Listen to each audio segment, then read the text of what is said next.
It's Dr. Cassie Smith, and welcome to Back to the Basics, a simple approach to health in the modern world.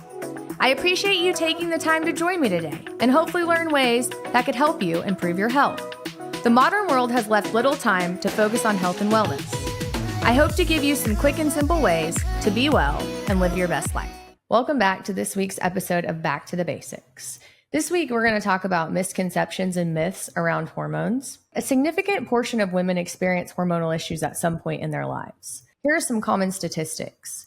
PCOS occurs in about 6 to 12% of women in their reproductive years globally. It's one of the most common hormonal disorders. Menopause-related hormone changes every woman will go through around the age of 45 to 55. About 80% of women experience hot flashes, night sweats, mood swings, or some sort of symptom when it comes to menopause. It's estimated that about 1.3 million people go through menopause per year, and that by next year in 2025, 1.1 billion women worldwide will be in menopause. Another thing that a lot of women struggle with, about 75% of women, is PMDD. So this is where women have a lot of symptoms related to their menstrual cycles. And then 1 in 8 women have thyroid disorders. Today, I have an expert in not only hormones, but also intermittent fasting. Cynthia Thurlow is a seasoned holistic health practitioner who's a nurse practitioner and an expert in intermittent fasting and nutrition. She's a 2-time TEDx speaker and an author of the best-selling book, Intermittent Fasting Transformation, IF45.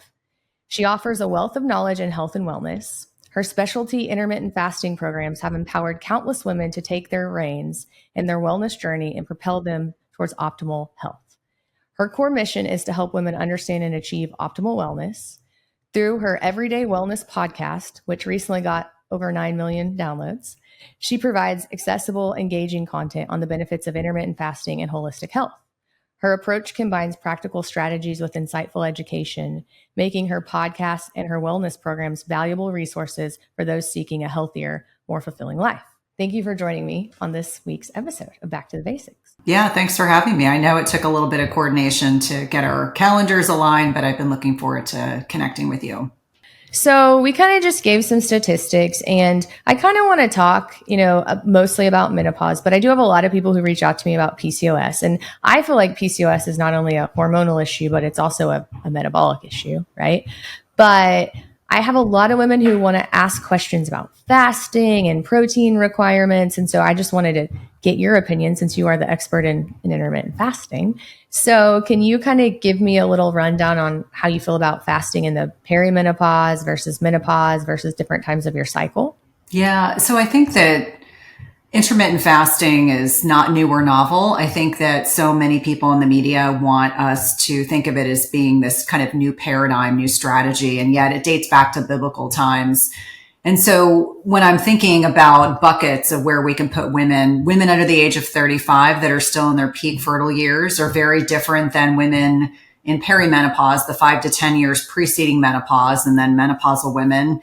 And I think if we just kind of look at it from the perspective of most women under the age of 35, whether they're choosing to have children at that stage in their life or not, their body is exquisitely attuned to nutrient intake. And we know that metabolic health has become hugely important. We know that most Americans are not metabolically healthy.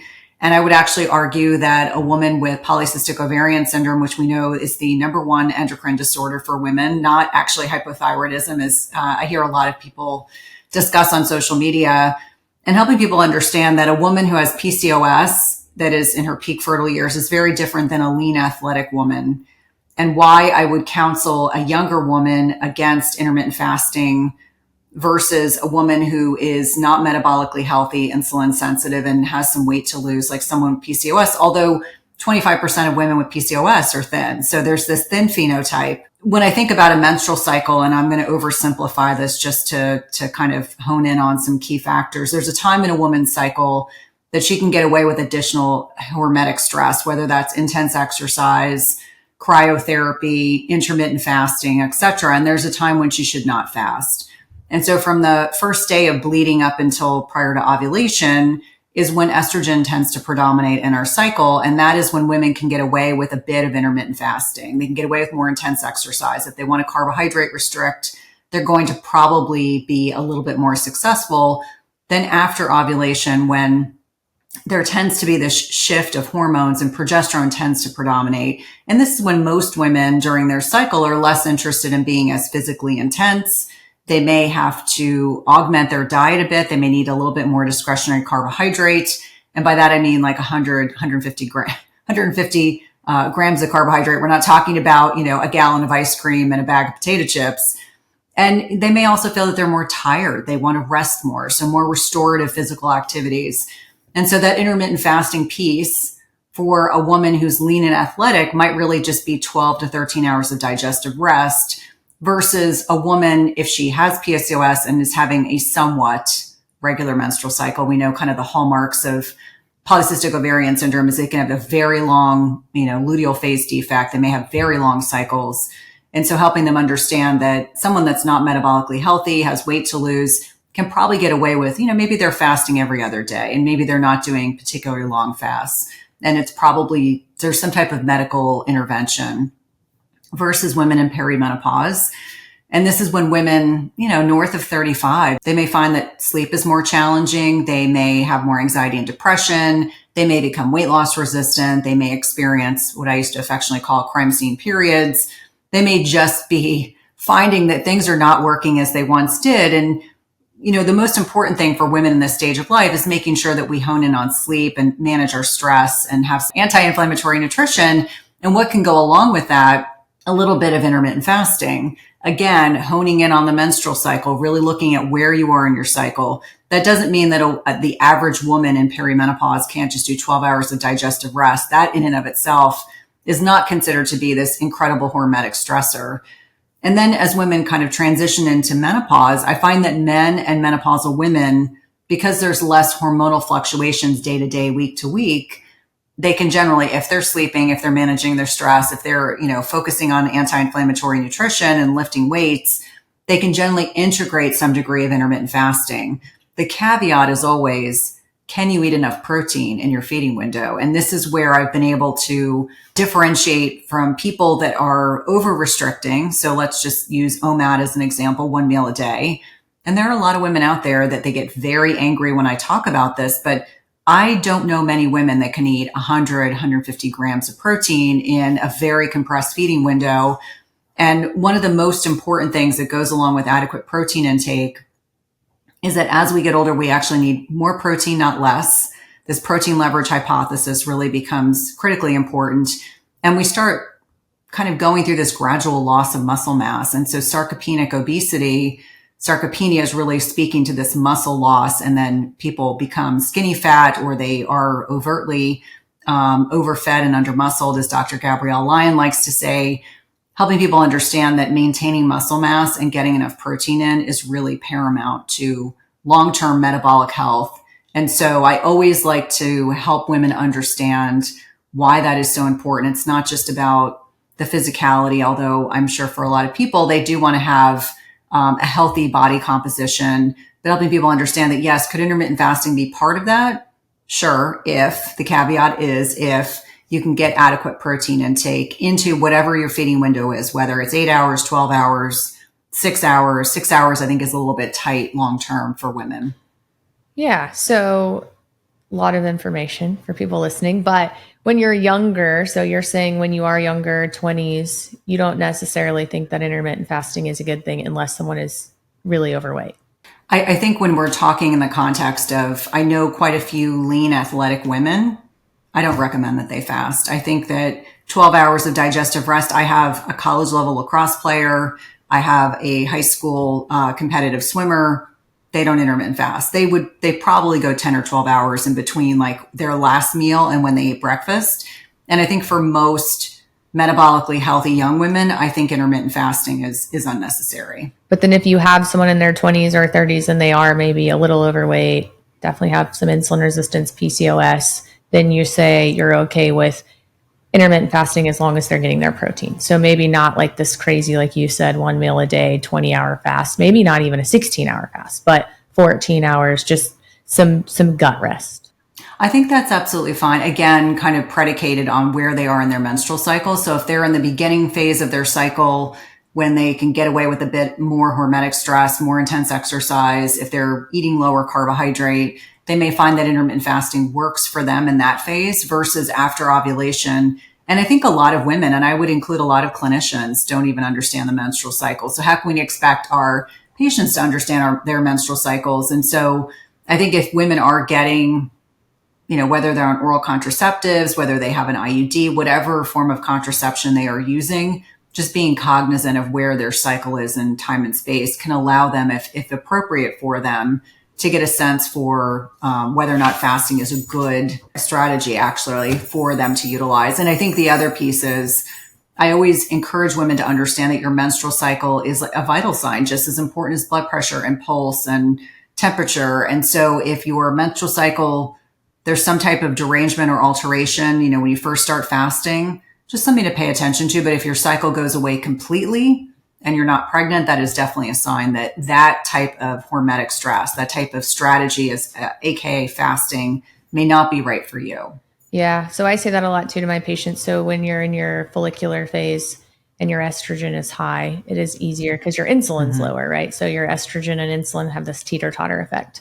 And in the back half of your cycle, when your progesterone's high, ideally your cortisol is lower. So if you are really stressed, which a lot of women are, makes their progesterone levels go down and their cortisol levels come up. And then those are the people who have really painful periods. So yeah, it is important to kind of know where you are in your cycle. And then I also think, think about too, your activity level, right? So like maybe if you do want to do some intermittent fasting, because I have some people who say, well, I want to do 24 hours of fasting, once a month or whatever. Okay, well then pick a day that you're not working out and like killing yourself, right? Maybe like a Saturday or a Sunday when you don't have all this strenuous activity you're doing, you're not thinking, things like that. Then sure, I mean, some people want to do it for religious purposes, but I agree, like for the most part, you need to feed your body enough protein. That's what I, tell all my patients is protein is the issue. And you can't do that. Like it is impossible to eat 150 grams of protein at once without literally getting sick. I mean, I've tried. I can eat like 60, maybe 65. And then I'm like, it's too much. So. Yeah, no. And it's interesting because I think that people are oftentimes surprised to hear me say, back off on the fasting, or, let's just do 12 hours of digestive rest, because for full transparency, I'm trying to put 5 pounds of muscle on. And even with my trainer, even with being super conscientious, I'm eating in a wider feeding window. And that has been a relatively new thing with the realization, for anyone that's listening, doing body composition, whether it's bod pod or bioimpedance scales, can really give you a rough estimate of where your lean body mass versus fat mass is. And especially for women kind of navigating perimenopause and menopause, we're just more at risk for losing muscle. And so muscle is just important metabolic currency. And so I love that you encourage your patients to, if they're going to do a long fast, do it on a day when you're not as physically intensely exercising. Yeah. And you also have to be careful with that too, though. Like I tell women, even though you're not exercising, if you did a really, really strenuous activity day prior, so like say you do legs on Saturday, big muscle group or glutes, and then you try to fast on Sunday, you need to feed those muscles a lot of times the day after. So that's where carbs come in, so you do need some carbs. So it is hard when you're trying to actually build muscle.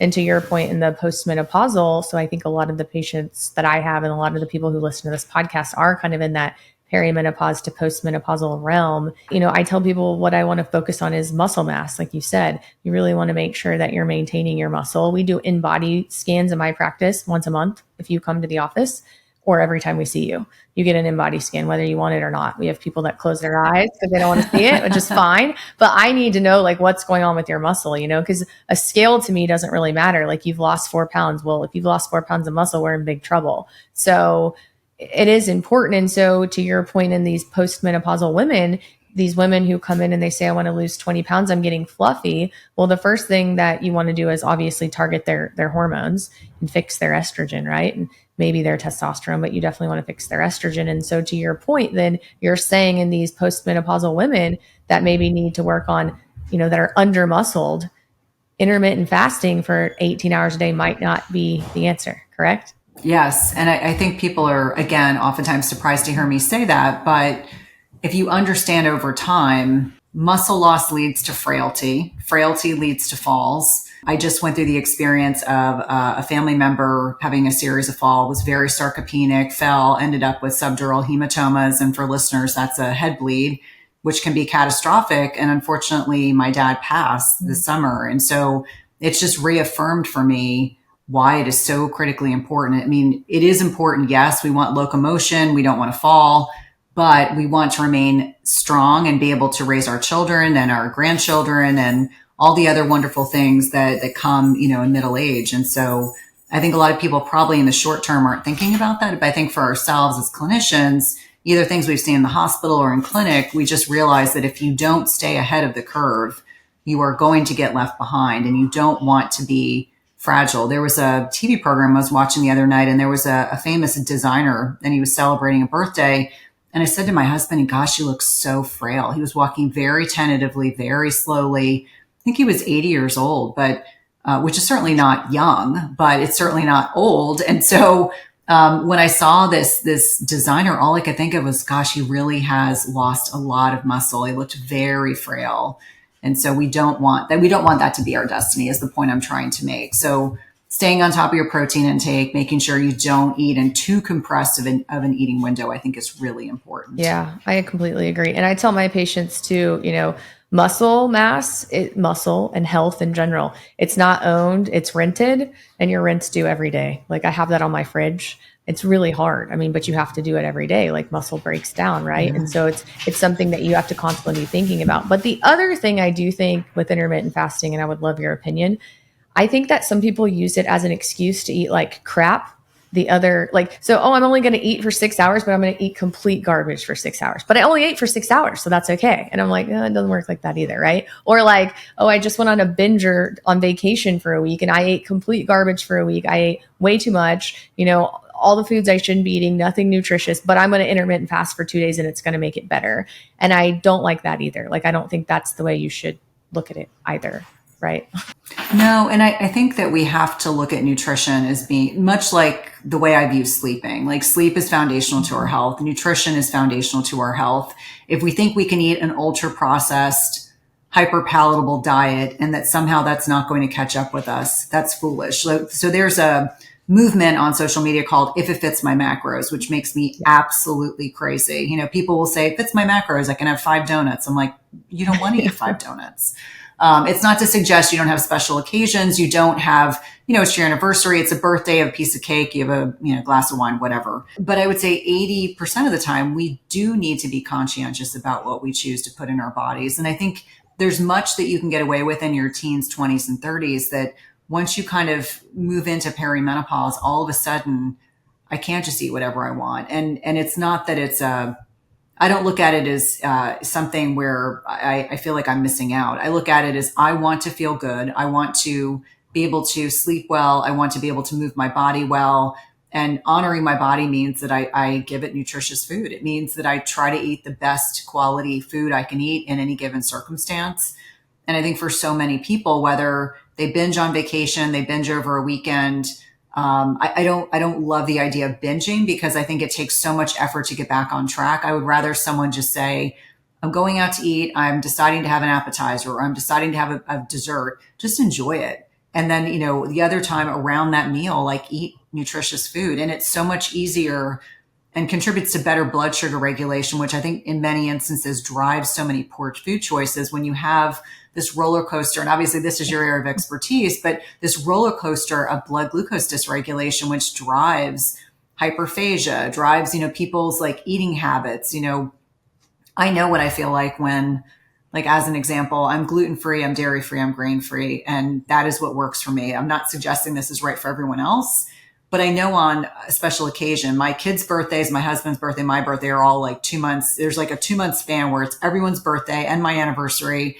And I always say to my husband, by the time my youngest birthday comes in October, I'm done with like having cake and gluten-free this because it tastes good in the moment, but I feel like crap afterwards. And it's so not worth it. It's worth it for the celebration part, but it's not worth it for how I feel retrospectively. And so I think that we have a responsibility to our bodies, and I'm not an unrealistic person, but I think we have a responsibility to ourselves to honor our bodies and to find the food and the nutrition that makes us feel good and makes us feel like we can do all the things that we want to do in our lives. Like I just literally got back from the gym right before our recording. And I was saying to my trainer, like now I work out totally fed. Like I have had 2 meals by the time I go to my trainer. I used to work out fasted all the time. And the difference in my workouts and the way I can push myself is so different. So I encourage everyone to just adjust what you're doing. Like if you find that, going and having a whole weekend of binging no longer serves you, you can change that. Just like if you feel like, fasted workouts aren't working for you anymore, you can change that. We are designed to kind of shift and evolve as human beings. We don't have to remain static. Yeah, you're an N of one. I tell my patients that. And I actually just started doing that too. So I did fasted workouts forever. And then just like the last couple of months, I felt like I hit this plateau and my trainer was like, well, maybe we should feed you. And I was like, what? Feed me, And so I did legs this morning. I ate 50 grams of carbs before I went to the gym. I work out at 5:30. So I wake up at 4 and I like meditate, do all the things, eat at 5. And I go to the gym now with 50 grams of carbs, a little bit of fat and protein in me. And then as soon as I'm done, I have a protein shake and a little more carbs. Like I feel so much better. It's crazy how much more weight you can lift. And like, that's just what I do now. But then I also like maybe don't eat as late. So it just kind of depends. I mean, I listen to my body and I do kind of have macros, but it's true. Like I was just like, well, can you do that? And my trainer's like, yeah, you can do that, Cassie. I'm like, okay, great. Let's do it. And you do. I mean, I feel so much better. So it's a good point. Well, and the other thing is a lot of people may not even realize like overnight, our bodies are catabolic. So we're actually breaking down muscle. And so they are catabolic until we start eating. So I think that it's not to suggest if you are listening and fasted workouts work for you and you feel fine and you're able to build muscle, great.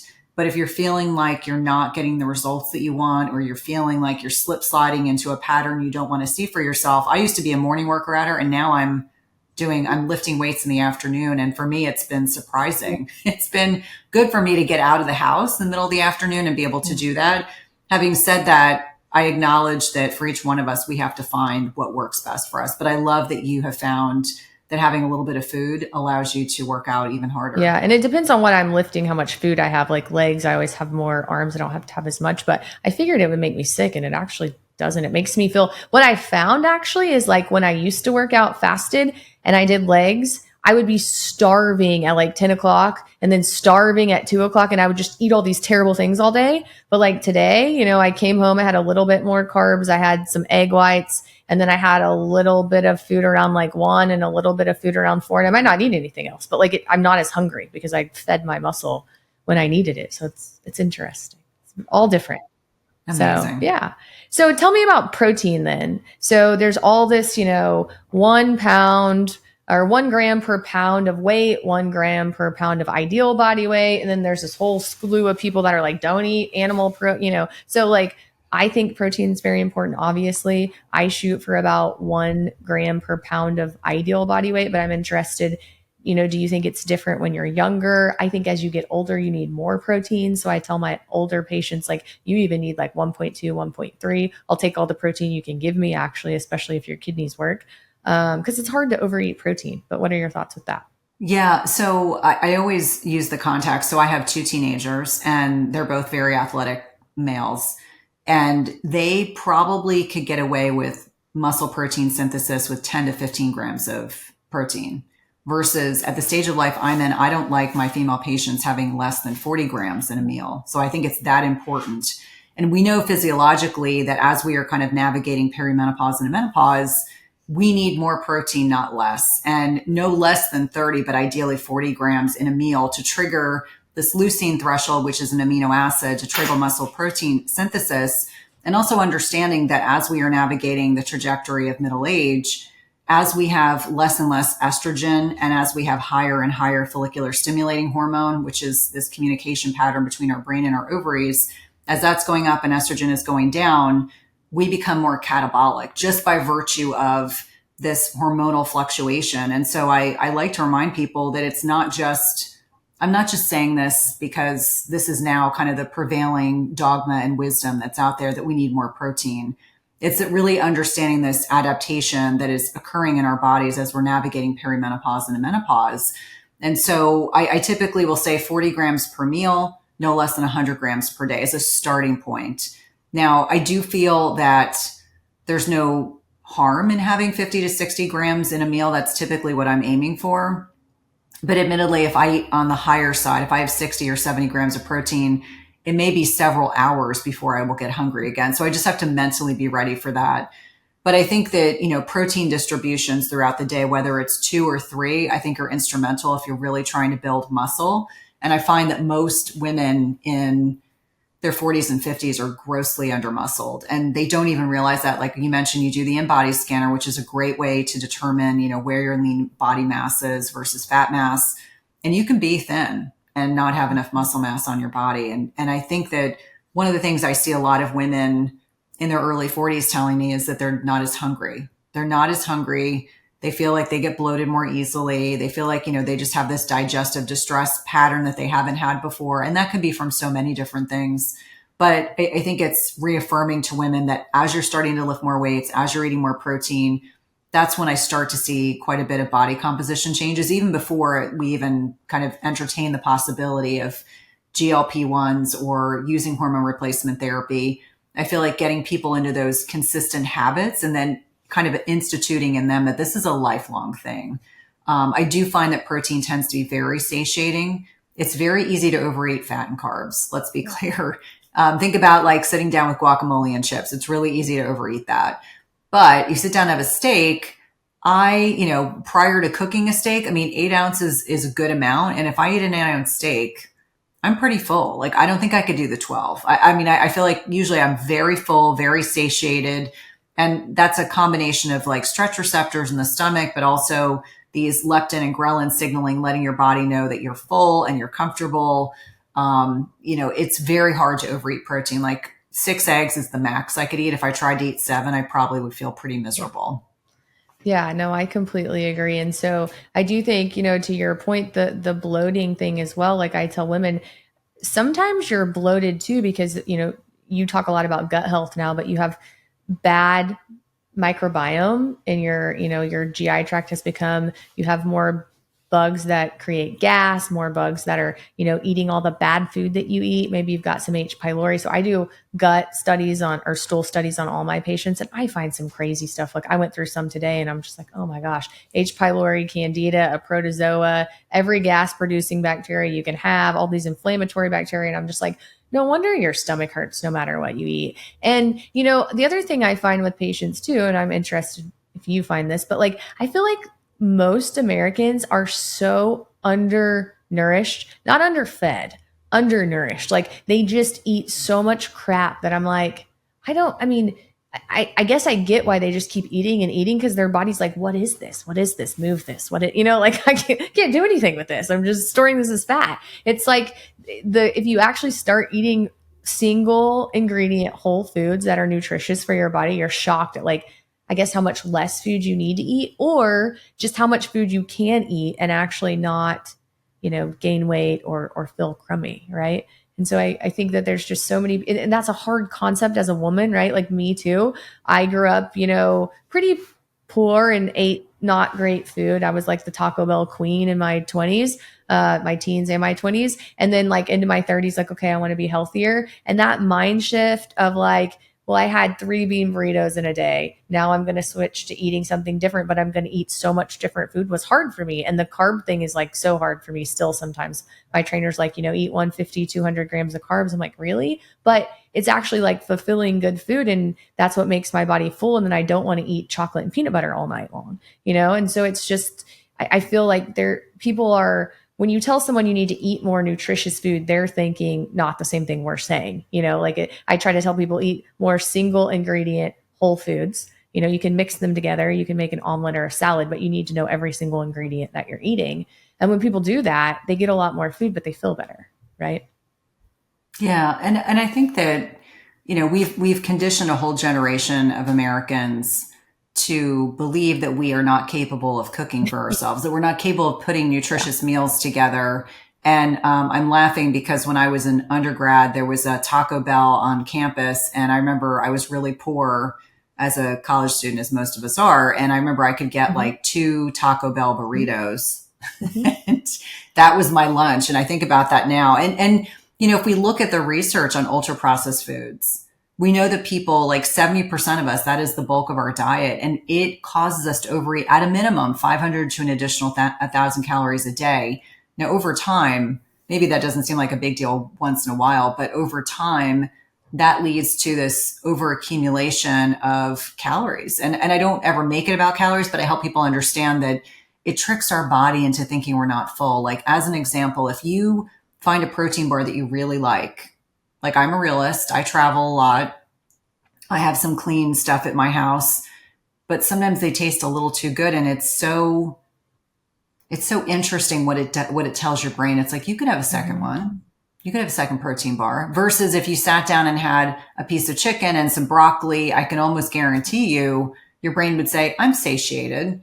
And so I think we need to kind of retrain ourselves into understanding that we are capable of putting nutritious meals together. We don't have to make it complicated. Salad is always the basis of almost anything I can think of.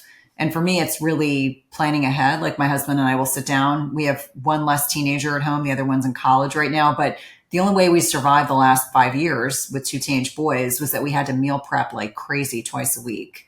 And so everyone that's listening, it's like just setting aside time during the week to prepare for success. That's really the way to do it. Or, as you said, single ingredient foods. Like, I have salted pistachios in my house. I have salted macadamia nuts. I mean, sometimes that is what I'll grab, that and a piece of fruit, and maybe it's beef jerky and I'm running to the airport, but at least that's whole, real food versus some of these, I call it frankenfood. You get food in the airport or food in a restaurant and you're like, this is like a food-like substance. I'm not sure what this originally looked like, but it has now been concocted into something that's got adulterated oils. It's probably got a lot of additives and emulsifiers, which we know are non-beneficial to the gut microbiome, is one example.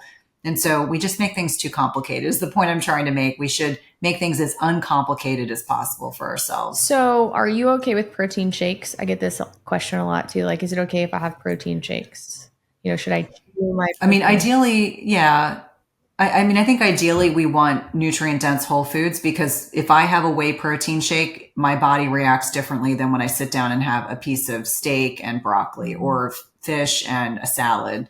Now, I'm a realist. I know that people are busy, and sometimes that is, what you grab on the way back from the gym. Maybe that's what you have prepared for yourself when you leave for, to go back home to shower before you go to work.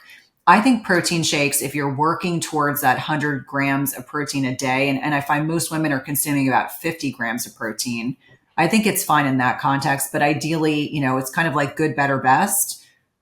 A whey protein shake made with clean protein is probably reasonable. I would prefer that over a lot of the plant-based proteins, just related to the toxins. I was just listening to a podcast and a toxicologist was talking about how many heavy metals are in most of the plant-based protein shakes. And, I always say animal-based protein, in my estimation, is always going to be a superior choice just based on amino acid composition. But I respect the fact that there are people out there that, choose not to eat animal-based protein. It gets a lot harder to make protein choices that are both higher on the protein side and not high on the carbohydrate end, because I feel like that's where most people, they overdo it on carbs. They don't eat enough protein. And then they're constantly dealing with not just blood sugar dysregulation, but they're chronically under eating protein. So then, yes, you can have protein, but it has to be good protein for people who are listening. But ideally you chew your food, and ideally you're having at least 100 grams. That's what I tell my people, at least 100 grams of real protein, like that you're chewing. And then if you need a little bit of protein shake, great. So then that kind of segues me into creatine, which I know you are like an expert in creatine now. So, people ask me all the time, do you use creatine, Cassie? I'm like, yes, it's not negotiable for me. I do 5 grams of creatine every day. I've been known to, my husband makes fun of me. I've been known to get out of bed, and like at 9 o'clock, I'm in bed by 9. That's my rule. I've been known to get out of bed and have creatine and water if I've forgotten it that day, because I think it's really that important. And he's like, you're crazy. And I'm like, well, I'm trying to not lose muscle as I get older here. But so what are your thoughts on creatine? Is it just for muscle? I know there's some other benefits, but tell listeners kind of, what are your thoughts on creatine? Should you take it every day? How much? What are the benefits? Yeah, I think it's probably one of the most valuable supplements that men or women can take. And it's not just about muscle strength. We know that based on the research, 5 grams is the minimum. We know that women have 70% less stores of creatine in their bodies than men do. We know that there's fluctuations throughout our menstrual cycle.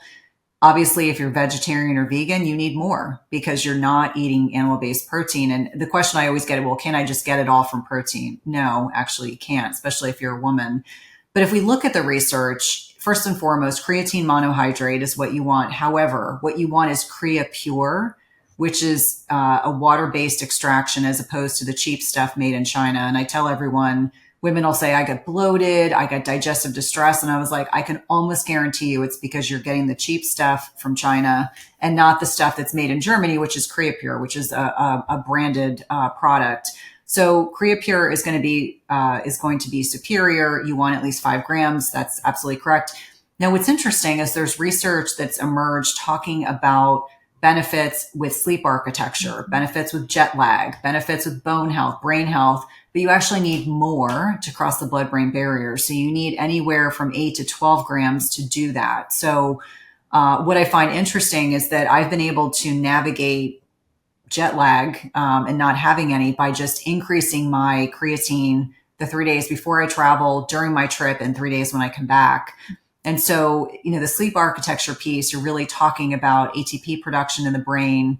What I find really, really interesting is there's emerging research on bone health. That's one of the big issues, especially for thinner women, especially for women that have maybe been on oral contraceptives for a long period of time. Certainly my generation, almost all of us were on oral contraceptives for 10, 15 years, not realizing keeping us in that low estradiol state for that many years really impacted both bone and muscle mass metrics. And so kind of looking at women as they're navigating perimenopause, maybe they're osteopenic already, which is technically not a real diagnosis. It's comparing old bone to young bone and expecting us to have, no one's expecting my bones to be the same as a 25-year-old, but that's what they're kind of stacking you against. So it's really important to have serial DEXA scans where you can kind of really get a sense for what is your bone health looking like. But I think it's interesting emerging research talking about bone health benefits. And I actually am bringing on my seasoned creatine expert for the 4th time in December to talk about the new research. But creatine is not just about muscle strength, although it's beneficial for that. You don't have to have loading doses. That used to be kind of this, innocuous recommendation years ago. We don't have to do that. But it does take a couple weeks to actually load those creatine. And again, understanding that the word is monohydrate, it's going to hydrate your muscles. So people always sometimes freak out. Like, I've noticed I gained 2 to 3 pounds. It's water weight. It's not anything that you need to be concerned about. But I think creatine is one of those foundational supplements for women in particular. And I have so many women that feel like they've been able to have more strength gains. They are feeling like they're sleeping better. They have more energy. Creatine is definitely, I call it part of my stack. It's part of my stack that I have every day. Definitely don't miss it. And I travel with it as well. So that's good to know. I'm going to start tripling mine then, I guess, when I travel, like 3 scoops, because I don't get a ton of jet lag. I try to, keep my sleep cycle when I travel and all those things, but I'm very particular about my sleep. So creatine, I think, maybe has helped that, but I know it's helped my muscle mass for sure. And I do agree with you. Sometimes when you first started, I feel like I was kind of bloated, like my rings, I had a hard time getting them off, but I take it every day. Like, once I looked at all the research, I've actually listened to some of your podcasts about it. And so I've been non-negotiable. Like I said, I will get out of bed, mix it in water, drink it, and go back to bed. If for some reason I've missed it. Yeah, my husband, he thinks I'm crazy, but I'm like, well, he's like, you should just get an extra bottle to leave on your nightstand. I'm like, maybe. Okay. So then creatine is a must for men and women, at least 5 grams. And then really quickly, I have a lot of people who ask me about carb cycling. And so since you're, nutrition, fasting expert, what are your thoughts on carb cycling? Good, bad, indifferent? I think it's like any other strategy. I think for some people, it allows them to feel like they can adjust their carbohydrate intake based on their physical activity, based on how strenuous their exercise is. I think that for me, it makes a great deal of sense. Like, today was a full body workout. And so I had actually more fruit than I normally do. But I find that for me personally, I do really well having a little bit more fruit on higher intensity workout days. So really protein is always consistent, for people that are listening, they're trying to figure out where this kind of goes from here. If you're having a higher carbohydrate day, then you're, really dropping your fat. So you may be having leaner protein with, whether it's salad and you're adding in some steamed vegetables. For me, when I look at a higher carbohydrate day, it's usually squash, sweet potato, zucchini. I mean, it's usually those kinds of things. I may have an extra piece of fruit. I do really well with fruit. I'm not one of those people that gets a huge glycemic response. And so I think it's knowing your body. And then on days when it's lower carbohydrate, and when I say lower carbohydrate, maybe we're under 75 or under 50 grams of carbs, which for most people, it can be a big adjustment. I'm not having grains. I don't have gluten at all. But that's a day I may add more plant-based fats. I actually do better with plant-based fats. So maybe more avocado, olive oil, nuts, seeds. That may be part of the salad or part of what I'm putting together. But I typically like the high level explanation is more carbohydrates on days you're more physically active, less carbohydrates on days you're not as physically active. I think a lot of it depends on where you are in your cycle. For a lot of women, they can get away with a degree of carbohydrate restriction in the beginning part of their cycle, follicular phase, less so in the luteal phase. And this is where I'll typically say to women, you can have an extra 100, 150 grams of, calories of carbohydrate. So that may translate into half a cup of sweet potato. It is not a bag of chips. It is not having half a cake. It is not having, half a gallon of ice cream. It's not that kind of carbohydrate. It's, those nutrient dense whole foods. I think that can be very beneficial. I talk about this in the book, but I think that for a lot of people, that's the high level explanation. Less carbohydrates, more healthy fats, more carbohydrate. You keep the fat, you keep your protein pretty lean. I just do better as a whole. I like to be transparent. I do better with lean protein anyway. I'm not someone that does really well with like fatty fish, fatty poultry. I'm never going to eat a ribeye. I won't feel good after I eat it, but do fine with, lean proteins. And quite honestly, I'd make the argument that people that are thinking, I would much rather eat healthy fats like the avocado, the extra virgin olive oil, the nuts, the seeds, than eat fat that was contained in an animal, because just like our fat on our bodies tends to be, tends to be an inflammatory organ. And so I think about, unless you're really careful, able to be very careful about where you're sourcing your meat from, more often than not, it's, animals that are fed a lot of grains to fatten them up prior to slaughter. And, that tends to be an inflammatory tissue, and we don't want to be eating the inflammatory meat from the inflammatory animal because they were fattened with grains prior to slaughter. Yeah, I think the important thing that I tell people is if you are going to carb cycle, you have to keep in mind if you go up on your carbs, you got to come down on your fat. So it's not like you get a day where you just, it's a free for all. Like our carbs and our fat have to balance out, right? And then you always need to keep your protein high. And for me, I'm kind of like you. I don't love that yo-yo thing, because then it's like, well, if I eat a bunch of carbs one day and then I restrict, I feel like I would rather just kind of have a set, like I'm good with a set routine. But I do, on days where I work out really hard, give myself a little bit more carbs. So I think that, it depends on what works for your body, but you just have to keep in mind, again, if your carbs go up, your fats come down. So yeah. Yeah. I think that's a good rule, just to keep it simple. And then the last kind of topic I want to talk to you about, and you kind of already touched on it, is sleep and stress. So I think that a lot of people, foundations of health when it comes to hormonal health, whether you're 20, and having irregular menstrual cycles, whether you're in your mid 30s to 40s and you're kind of transitioning, you're starting to get like that muffin top that you don't love, or whether you're, transitioning into menopause or full blown menopausal. I think so many people just think, oh, well, it's just my hormones. And it's so much bigger than that. It's, the foundation of health. It is sleep. It is stress. It's movement. It's nutrition. It's sunlight. It's relationships. It's mental. But I want, and I say this, and sometimes I think patients look at me like, you're crazy, Cassie. What does my sleep have to do with my hormones? But there's so much. Growth hormone is released during sleep. But I want you to kind of tell listeners, is sleep and stress important? Are there points in your life where maybe you can be more stressed or sleep less and get away with it? But, as you kind of progress through the hormone phase of life, how important is sleep and stress? Oh, I would say teens, 20s, and 30s, you can get away with a lot less sleep and a lot less stress management. I think back to when I was a itty bitty nurse in inner city Baltimore and worked in the ER, and the amount of stress and the traumas and all the things we saw, working nights, flip flopping between days and nights. That would not have been fun in my 40s or in my 50s. So I think when we're talking about a woman under 35, it's very different than a woman older than 35. And yes, ladies, if you're in your late 30s, you are in perimenopause, whether you are willing to believe it or not.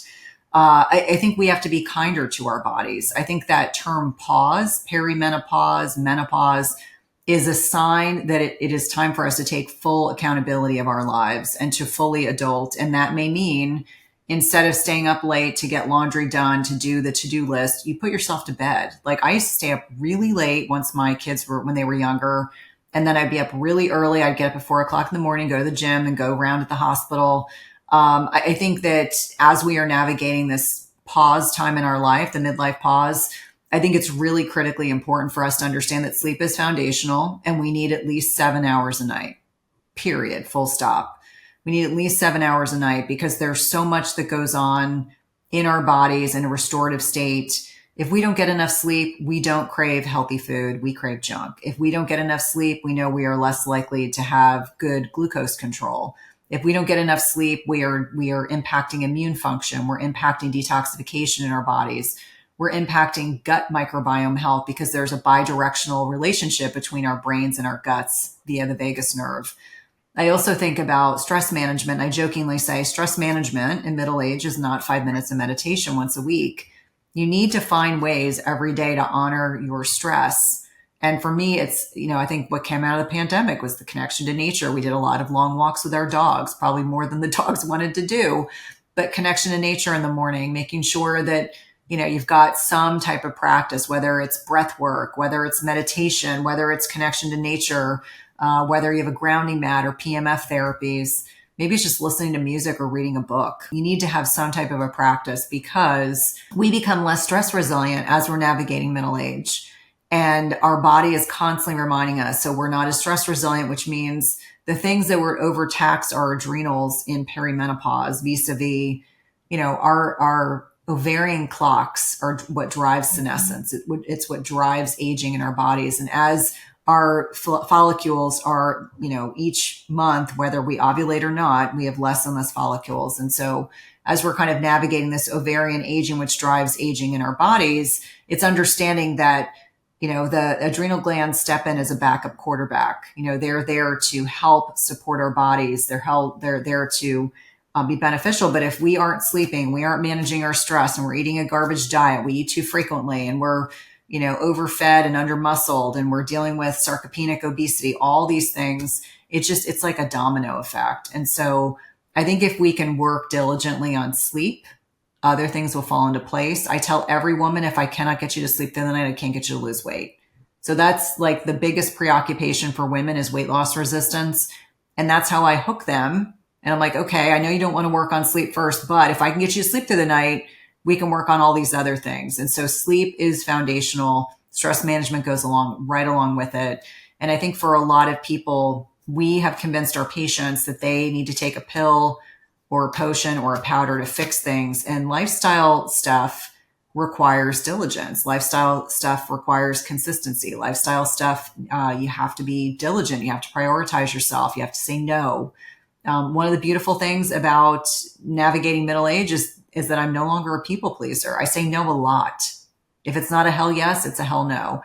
And so I think reaffirming for women why it's so important to find your voice and to speak up for yourself is just another layer to the stress and the sleep piece, so that you can do the things that allow you to show up in your life the way that you want to, whether it's occupationally, whether it's in your family or your loved ones. And the best way to do that is to prioritize you. Yeah, I completely agree. And I like that. I'm going to use that. Sleep.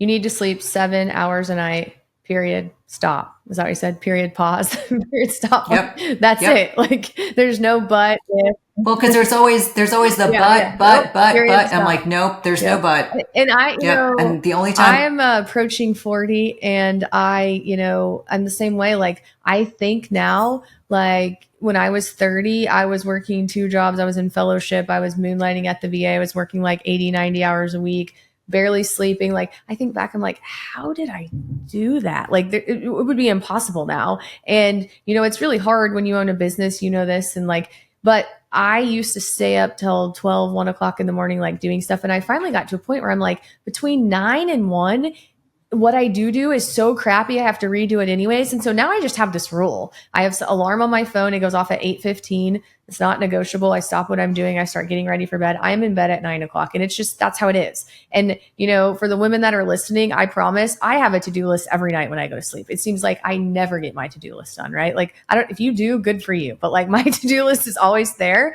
So it's just like I prioritize. And then what I don't get done the next morning, I go back at it. And so like today was a prime example. Last night, it's 8:15. I still had 3 things I promised my team I was going to do for today. And I was like, it's 8:15. And so I went to bed and, a year ago, 2 years ago, I would have been stressed out. I wouldn't have been able to sleep. I went to bed and I woke up this morning. And as soon as I walked in the door in clinic, I was like, Josh, I did not get these things done. I'm sorry. I'm going to the conference room right now. I need you behind me and don't let me leave the conference room until I'm done. And he's like, okay. And, and I got them done. They weren't done when I said they would be done, but I got them done. But I slept really good last night. And so I think you just have to, like you said, put yourself first and get into that point of like, man, I might disappoint someone. Well, you might, but you're going to ultimately get it done. And what's going to happen is you're going to feel better. And so I completely agree with you. Like you have to sleep. And when you get in that rhythm of like, I'm going to bed at this time and I'll wake up at this time, it's just magical things happen. You have to do it. Like there's no excuse. We all have 24 hours in a day. You figure out what you're going to put in those 24 hours and you just, your to-do list just keeps moving to the next day. Right. Well, and I think it's also, as a small business owner myself, it's the realization like I could work all day and all night and the work would never get done. So it's important to have those boundaries. Like as an example, I have 2 podcasts tomorrow and I haven't started prepping one, which is almost unheard of for me. However, I'm like, there were other things that had to be prioritized. And so I was like, this is going to be a great example of just being like really fine tuned about what are we going to talk about, just making a quick outline. And we're going to roll with it. Awesome. Okay. Well, I'm not going to keep you much longer then, so you can do your podcast. But I have 3 questions that I end every podcast with. I'm going to ask you really quick. Don't overthink them. People love this. They love this. So what is one food that's the most beneficial and why? Blueberries. I would say they are phytonutrient dense. They are low glycemic. And I think when we look at the cost benefit, it is so high. Like everyone benefits from blueberries and they're fun. You can eat them as a snack. You can, although I am not a big snacking fan, you can have them in place of dessert, and they're portable. Yep. Okay. Blueberries. I get that quite a bit. What is one, more than broccoli or things like that, but what is one thing that anyone can do for their health that's good for your health that's free? Go to bed earlier. I would agree with that. That's free.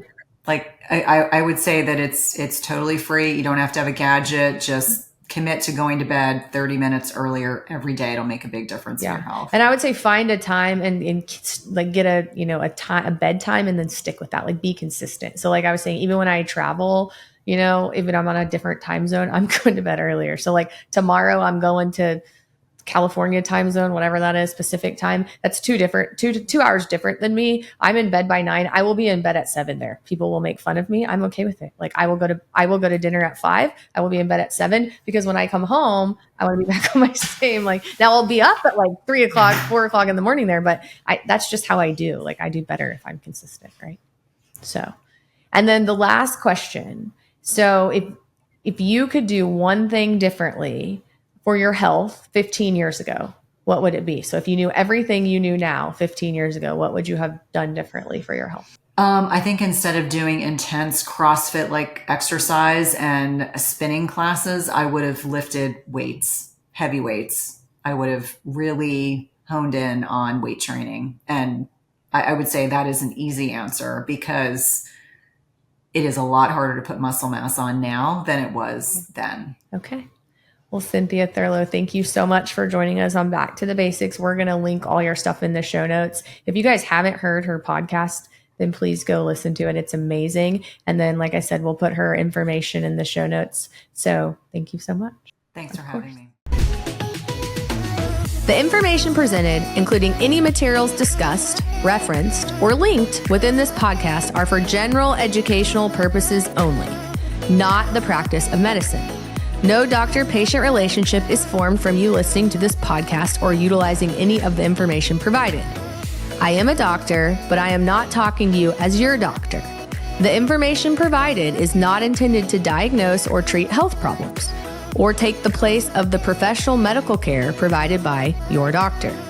If you are experiencing any health problems, including problems you believe have been touched upon in any respect within this podcast, you should consult your doctor about the problems without delay.